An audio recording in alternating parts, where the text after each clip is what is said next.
Once upon a midnight dreary, while I pondered, weak and weary, over many a quaint and curious volume of forgotten lore, while I nodded, nearly napping, suddenly there came a tapping, as of someone gently rapping at my chamber door. "'Tis some visitor," I muttered, tapping at my chamber door. "Only this and nothing more." Ah, distinctly I remember, it was in the bleak December, and each separate dying ember wrought its ghost upon the floor. Eagerly I wished the morrow, vainly I had sought to borrow from my books surcease of sorrow, sorrow from the lost Lenore, for the rare and radiant maiden whom the angels name Lenore, nameless here for evermore. And the silken, sad, uncertain rustling of each purple curtain thrilled me, filled me with fantastic terrors never felt before, so that now, to still the beating of my heart, I stood repeating, "'Tis some visitor entreating entrance at my chamber door, some late visitor entreating entrance at my chamber door, that this it is and nothing more." Presently my soul grew stronger, hesitating then no longer. "Sir," said I, "or madam, truly your forgiveness I implore. But the fact is, I was napping, and so gently you came rapping, and so faintly you came tapping at my chamber door, that I scarce was sure I heard you. Here I opened wide the door. Darkness there, and nothing more. Deep into that darkness peering, long I stood there wondering, fearing, doubting, dreaming dreams no mortal ever dared to dream before. But the silence was unbroken, and the stillness gave no token, and the only word there spoken was the whispered word, Lenore. This I whispered, and an echo murmured back the word Lenore. Merely this and nothing more.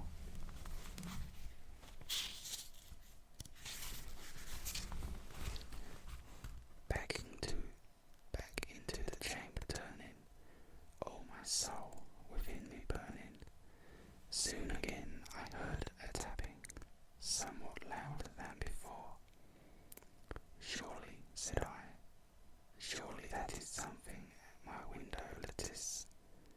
Let me see, then, what thereat is, and this mystery explore.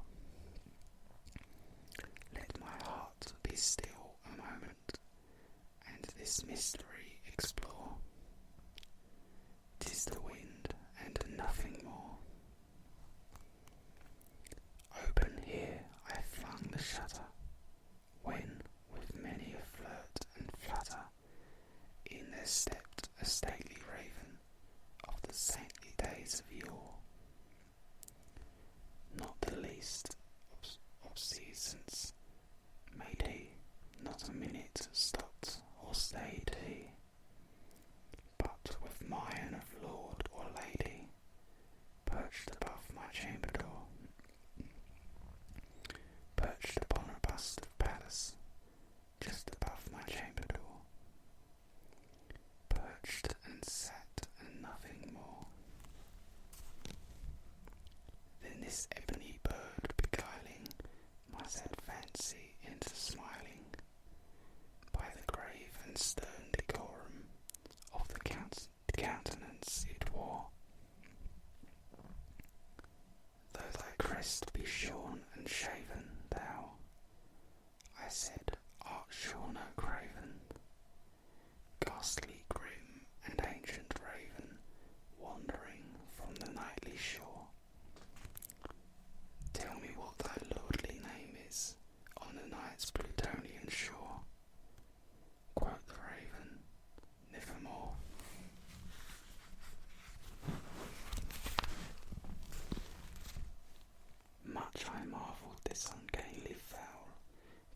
trust, spoke only that one word, as if his soul in that one word he did outpour. Nothing farther than he uttered, not a feather than he fluttered, till I scarcely more than muttered, other friends have flown before. On the morrow he will leave me, as my hopes have flown before. Then the bird said, nevermore. Startled at the stillness broken by a reply so aptly spoken, doubtless, said I, what it utters is its only stock and store, caught from some unhappy master, whom unmerciful disaster followed fast and followed faster, till his songs one burden bore, till the dirges of his hope that melancholy burden bore, of never, nevermore.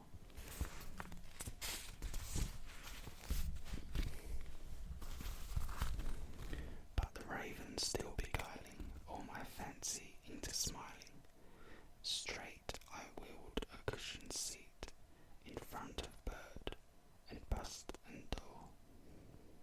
Then, upon the velvet sinking, I betook myself to linking fancy unto fancy, thinking what this ominous bird of yore, what this grim, ungainly, ghastly, gaunt, and ominous bird of yore meant in croaking nevermore.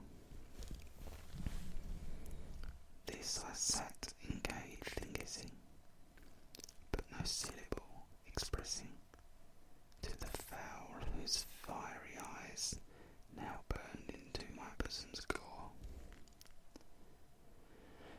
This and more I sat divining, with my head at ease reclining on the cushion's velvet lining, that the lamp light gloated o'er,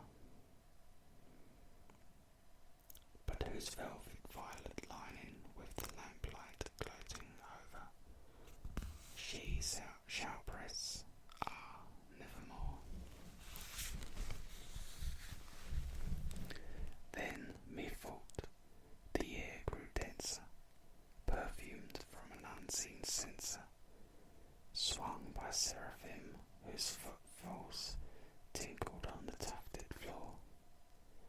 Wretch, I cried, thy God hath lent thee, by these angels he hath sent thee, respite, and nepenthe from thy memories of Lenore. Quaff this kind nepenthe, and forget this lost Lenore.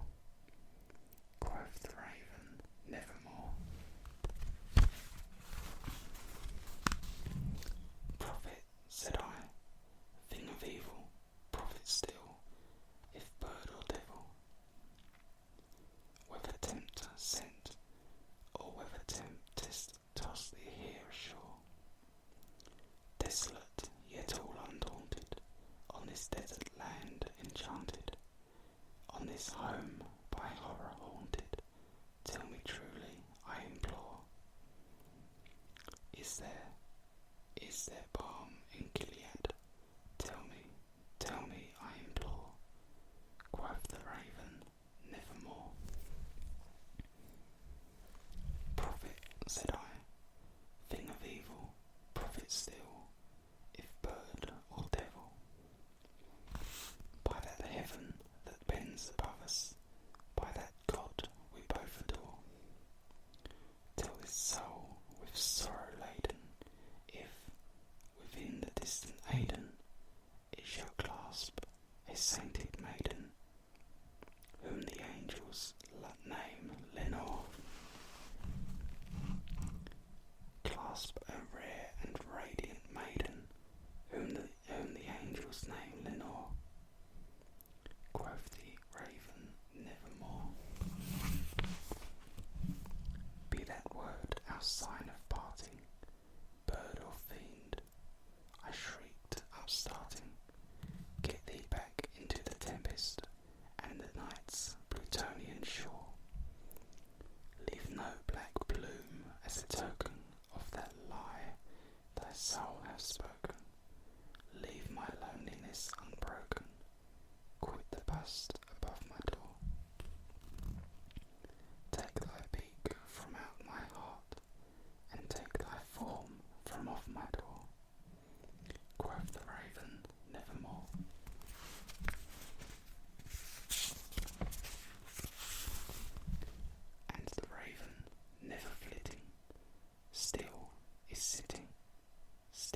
eyes have all the seams